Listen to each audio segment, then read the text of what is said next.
Today's lesson is Forced to Flee, the Rise of Climate Refugees.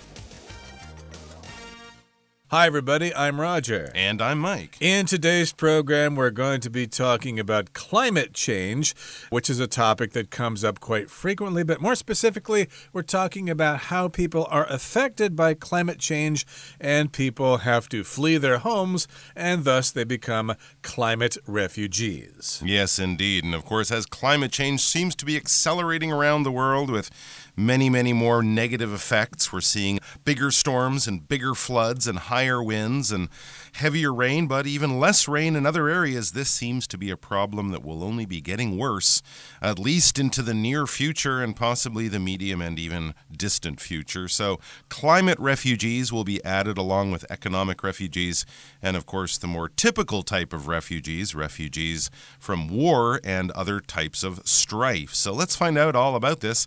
It's a problem the world is going to have to take on now and even more into the future.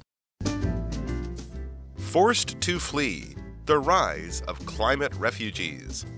Imagine losing your home because the land beneath your feet is disappearing underwater, or because the fields where you grow food have turned to dust. Such scenarios are reality for millions of people around the world. They are known as climate refugees. Men, women, and children forced to leave their homes due to the terrible effects of climate change. 大家好，标题中介绍动词 flee 指逃离或是逃避。例如 The thief tried to flee the scene of the crime, but was caught by the police. 那名窃贼试图逃离犯罪现场，但被警方逮到了。或者When the storm hit, many people had to flee their homes for safer areas. 暴风雨来袭时，许多人必须离家前往较安全的地区。再来看到名词 refugee， 表示难民或是避难者。例如 The camp provided temporary shelter for refugees fleeing the war. 这个营地为逃离战争的难民提供了临时庇护所。或是Over the past few years, this shelter has taken in many refugees from other countries. 过去这几年，这间庇护所收留了许多其他国家的难民。接下来看到名词 scenario， 它的意思是可能发生的情况或是设想。例如 We need to prepare for every possible scenario during the emergency drill. 在紧急演习期间，我们需要为所有可能发生的情况做好准备。也可以说 Jenny imagined different scenarios for her upcoming job interview. Jenny 为即将到来的工作面试想象各种不同的情境。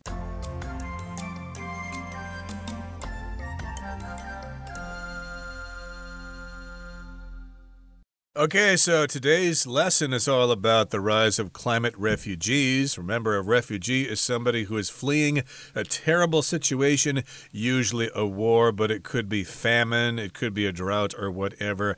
And these people are forced to flee. If you flee, of course, this is a different spelling from the insect that bothers us, F-L-E-A, but this is F-L-E-E, and it just means to escape, to leave a dangerous situation. So, yes, they are forced to flee, and remember the past tense of this word is fled. I fled the flooded area, and also the past participle is fled as well. Now here's the first paragraph. It says, Imagine losing your home because the land beneath your feet is disappearing underwater, or because the fields where you grow food have turned to dust. So you need to imagine this happening. You might lose your home for various reasons because the land beneath your feet is disappearing underwater. In other words, there's a flood and you can't see the land anymore because there's a bunch of water there. How can anybody live in such a situation?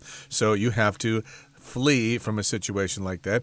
Or you might have to flee because the fields where you grow food have turned to dust. The plants don't grow anymore. You can't grow your rice or your cotton or your corn or whatever.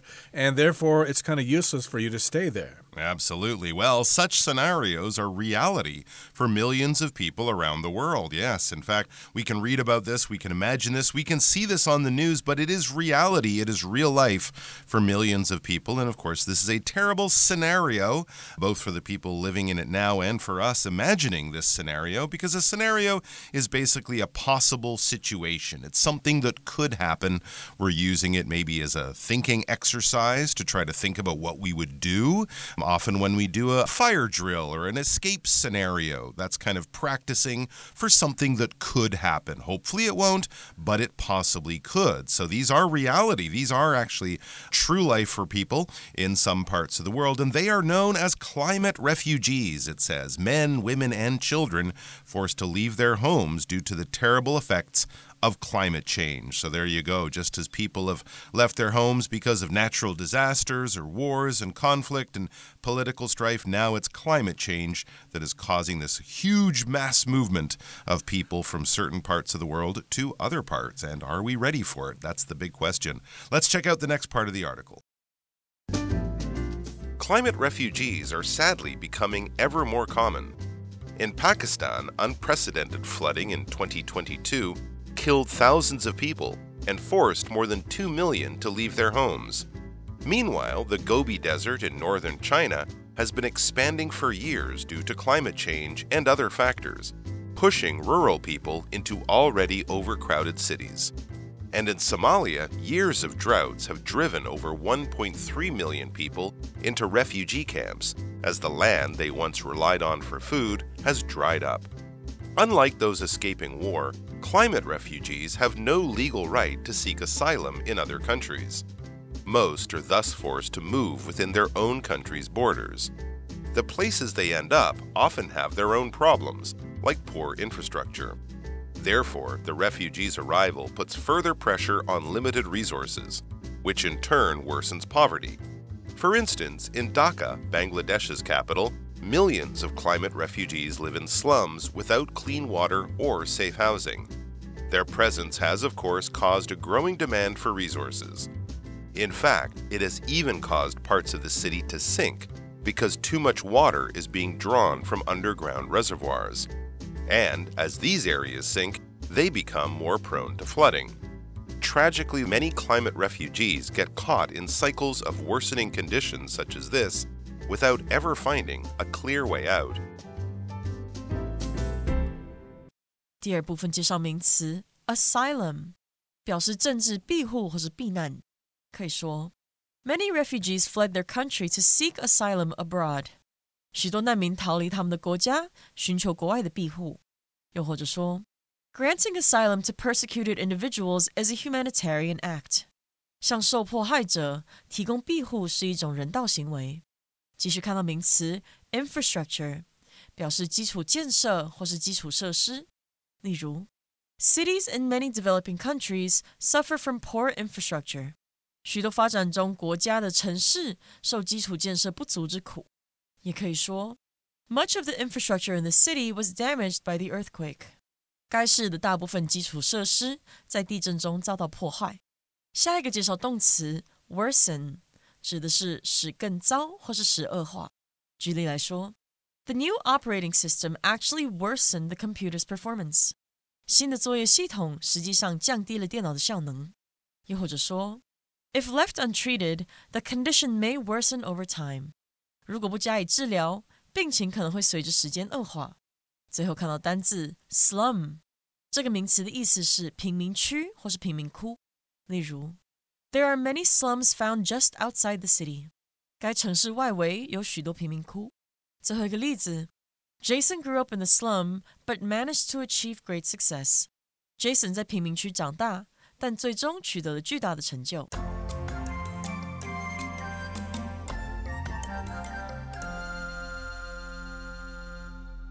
Okay, let's continue talking about climate refugees. Climate refugees are sadly becoming ever more common. Sadly, this is bad because they are becoming more and more common. We see them all over the world. Let's give you some examples here. In Pakistan, unprecedented flooding in 2022, just a couple of years ago, killed thousands of people and forced more than 2 million to leave their homes. So, yes, indeed, they had this flooding there in Pakistan, but we're saying it was unprecedented. It didn't really happen before. Maybe they had floods in the past, but they weren't so big. These were the biggest floods that people had, or at least they could remember. So they were unprecedented. They were not something that people experienced before. And thousands of people died as a result of those floods. And, of course, lots of people had to flee. They had to leave their homes. Yes, people might remember the television pictures of just huge areas of the country flooded and sunk and sort of covered in water. I remember shots from helicopters, and as far as you could see, there were just sort of rooftops and buildings sticking out of what looked like a massive ocean on the land. Well, too much rain in Pakistan. Meanwhile, we read on, the Gobi Desert in northern China has been expanding for years due to climate change and other factors pushing rural people into already overcrowded cities. And of course, the same is happening in the Sahel, that sort of southern area of the Sahara Desert in North and Central Africa. This is called desertification. Rain stops falling in areas that used to have shrubs and grasses and trees are now covered in sand as the desert expands or gets bigger. So these rural people are already being pushed into overcrowded cities, both in northern China, in Mongolia as well, I would imagine, and also in parts of Africa. Rural, when we say rural, that just means of the countryside, often of farming areas, country areas, not city areas. So rural would be countryside, as urban, U-R-B-A-N, would be of the city. Most people in the world are now urban citizens, urban people living in or near cities, and rural areas are being largely emptied as people move for better economic prospects. But of course, most of the farming will go on in rural areas. And then we read on in Somalia, it says years of droughts have driven over 1.3 million people into refugee camps as the land they once relied on for food has dried up. So as the deserts expand in Asia, in the Gobi Desert, so they expand in Africa. Of course, Somalia is over there on the east coast of Africa, very much on the edge of the Sahara Desert. So these droughts, and this is what we're talking about, both with the Gobi Desert and in Africa, droughts, places where there is no rain or times when there is no rain. A flood is too much rain often, and a drought is not enough rain, so farm animals die, people have trouble getting access to clean drinking water, and life is, of course, very, very hard, if not impossible, in an area with a drought. So 1.3 million people have already been forced off their land into refugee camps where they can get food and help, and the land that they relied on, obviously for farming, has dried up, quite literally dried up. No more groundwater, they can't water their crops, and they can't water their animals either. Right, so there's no more water there. That's what to dry up means. It could also refer to something disappearing, like, oh no, I don't have any more money. All the money in my savings has dried up. I'm broke. I need to borrow money from people. But here, of course, the land has dried up. They can no longer grow food. Now, here in the next paragraph, it says, unlike those escaping war, climate refugees have no legal right to seek asylum in other countries. So they're not like other people who are escaping war. Those are regular refugees, like the refugees from Syria or other places where they were having wars. They were going to neighboring countries or going to North America or to Europe or whatever. So they were escaping war, but climate refugees are different. They don't have the right to seek asylum in other countries. Now, asylum is protection in another country, and usually you have to ask permission to get this asylum. We also talk about political asylum. If you're recognized by a government as being someone who lives in a dangerous country, they might give you political asylum. You can come into our country and live there because it would be dangerous for you to continue living in your own country because of the political situation there. And so, yes, these refugees don't have those legal rights. I guess they have to go someplace else. Absolutely right. They need a safe place to call home if their original home is no no longer safe for them. It says most are thus forced to move within their own country's borders. All right, so many times if you're in Somalia, for example, you can't just pick a country on the map and move there. You might not have a legal right to stay in this new country. So they become what we would call internal refugees or internally displaced people. They might move from the drier areas, let's say up north in the northern areas of the country. They might move down south, or from the countryside, from rural areas into the city, into urban areas. And of course, this creates lots of problems. And often these are countries that are not particularly wealthy to start with. It says the places they end up often have their own problems, like poor infrastructure. Yes, if thousands of people from the country suddenly move into the city, that is going to put a great strain on the resources in the city. And many cities, as I mentioned, without a lot of money will already have poor infrastructure. Infrastructure are basically the things that we need in a country, in a society, in some kind of large organization. We can probably use infrastructure for different companies and things like that. You might have a corporate infrastructure. You might have an IT infrastructure in a company. But with countries, when we think of infrastructure, we think of a lot of government services.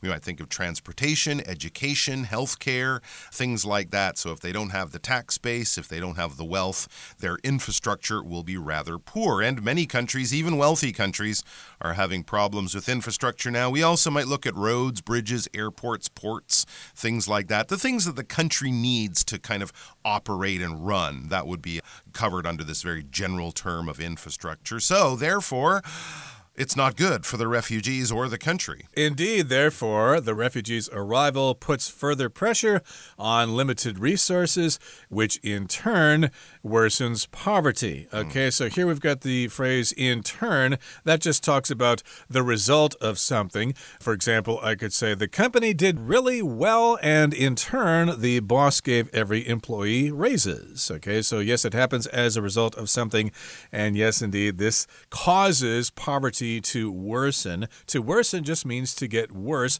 to be not as good as it was before. For instance, in Dhaka, Bangladesh's capital, millions of climate refugees live in slums without clean water or safe housing. So there you go. Suddenly a lot of people move to a big city like Dhaka, which already was a big city, and millions of new climate refugees there are unfortunately living in slums, and in those areas they don't have clean water, safe housing, and many other things. The infrastructure of the city and the country just can't support these people, so slums is where they end up. A slum is basically a neighborhood or an area where a lot of people are living in very substandard conditions. They don't have housing, they don't have clean water, many of them wouldn't have power connected to their homes. A lot of these things are sort of stolen or set up illegally. When you think of the favelas outside many big Brazilian cities, those would be slums. If you've ever been to the Philippines or somewhere, you might see slums near the airport as you fly in.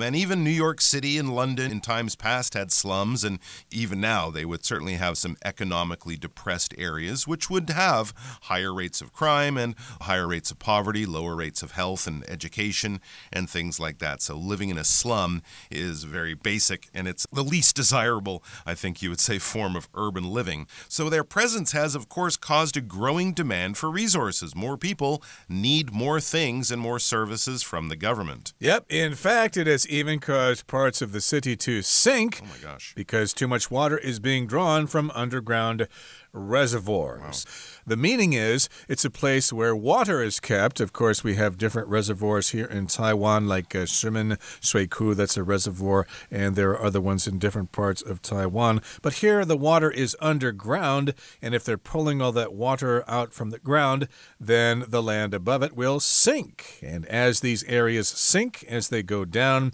they become more prone to flooding. So if something is prone to something, it is more likely to suffer that kind of situation. So, for example, I have a friend who has a short temper, and he's prone to temper tantrums, okay? He gets angry very easily. Yeah, and it's kind of maybe a bit of a weakness in his character, too, or a weakness in the city's infrastructure and in the city's location if it is prone to flooding. Parts of Taipei, of course, were prone to flooding, and that's why we have large walls by the river and floodgates and things like that. Tragedy tragically, many climate refugees get caught in cycles of worsening conditions such as this without ever finding a clear way out. Yes, if you don't have any money and you're living in a slum and the city doesn't have the infrastructure to help you sort of improve your situation and your condition, it can be what we would call a vicious circle. You're kind of stuck there. And this can be generational. It can be parents and children, grandparents. They've all lived through these terrible situations, and there is no easy fix. All right, let's have a look at the final part of our article. By 2050, it is expected that there could be more than 1 billion climate refugees worldwide. Organizations like the United Nations and Environmental Defense Fund are working to help refugees and fight climate change. However, effective climate action from wealthier nations will also be required in order to prevent the population of climate refugees from exploding. Okay, let's talk about some possibilities for the future. By 2050, it is expected that there could be more than 1 billion climate refugees worldwide, all over the world. Wow. And organizations like the UN, the United Nations, and the Environmental Defense Fund are working to help refugees and fight climate change. Okay, a lot of people think it's too late. The climate is going to change anyway, but still we got to do something. So they want to help those refugees and they want to combat climate change. They want to slow it down. Absolutely. If the population of the world in 2050 would be, 9, maybe 10 billion, that would be about 10% of people being climate refugees. I'm not sure the world could handle something like that. However, it says effective climate action from wealthier nations will also be required in order to prevent the population of climate refugees from exploding. Like many big problems, these things often affect the poorest people first, and the wealthiest people can sort of protect themselves, but eventually it will become reality for everyone. We just have to not be so short-sighted and plan for the future, and also plan with considering many people who don't have as loud a voice as, of course, the wealthiest people and wealthiest nations and wealthiest corporations. And obviously a lot of strong leadership and a public backing some of these improvements and changes will be very, very necessary. All right, let's go over to our Chinese teacher, Hanny.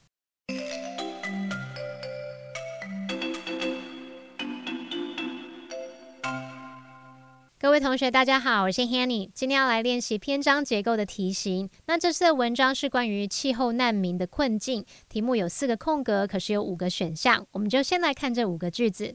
A 选项它提到 Climate refugees are sadly becoming ever more common， 令人难过的是气候难民变得越来越普遍了。好，那 B 选项它说 Such scenarios are reality for millions of people around the world， 这样的场景对世界各地数百万人而言已经成为现实。这个句子的关键在于 such scenarios， 这样的场景，这表示前面可能有提到一些设想的场景或情境。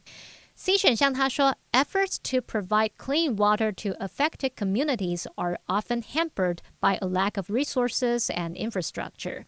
为受影响的社区提供干净水源的努力，经常因资源和基础设施不足而受到阻碍。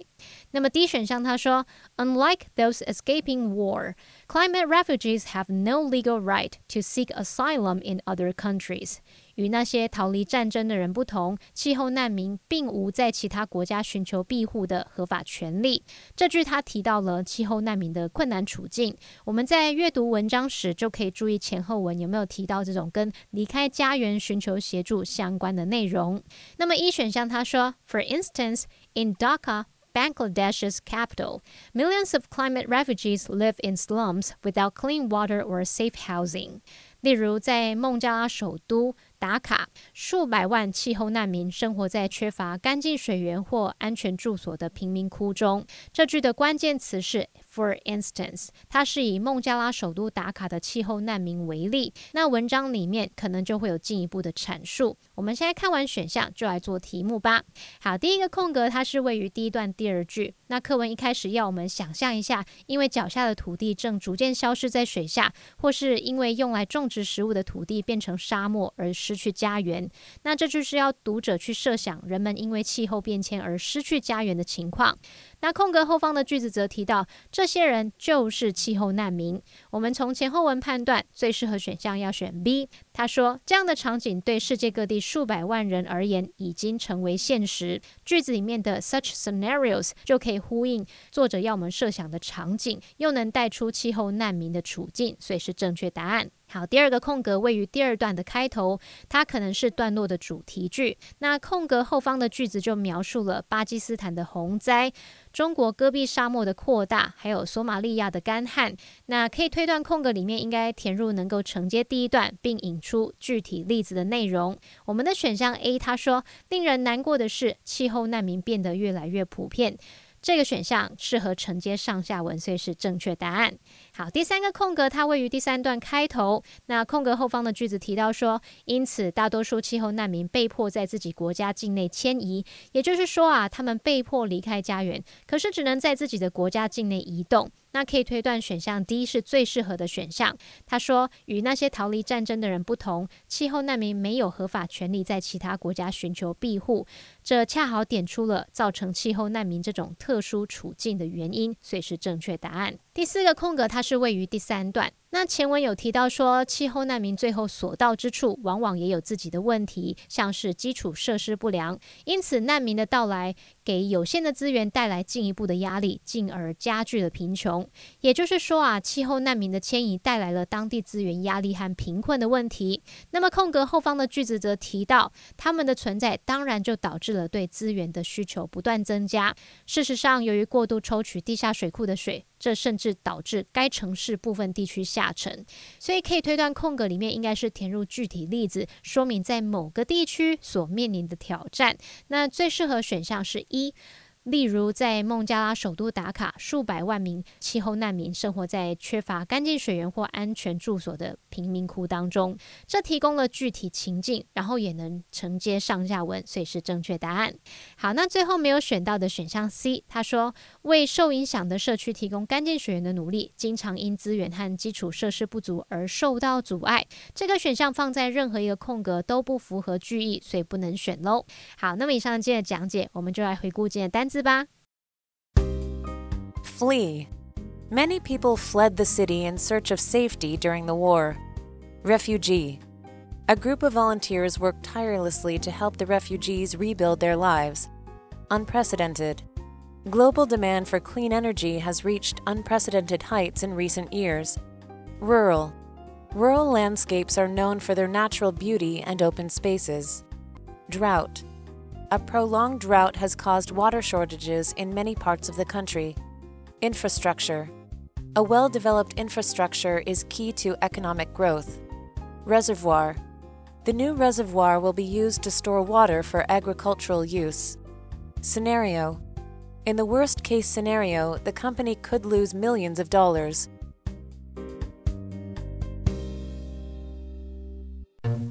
Well, that brings us to the end of another edition of our program, and please make sure you join us again next time. From all of us here, I am Roger. I am Mike. See you next time.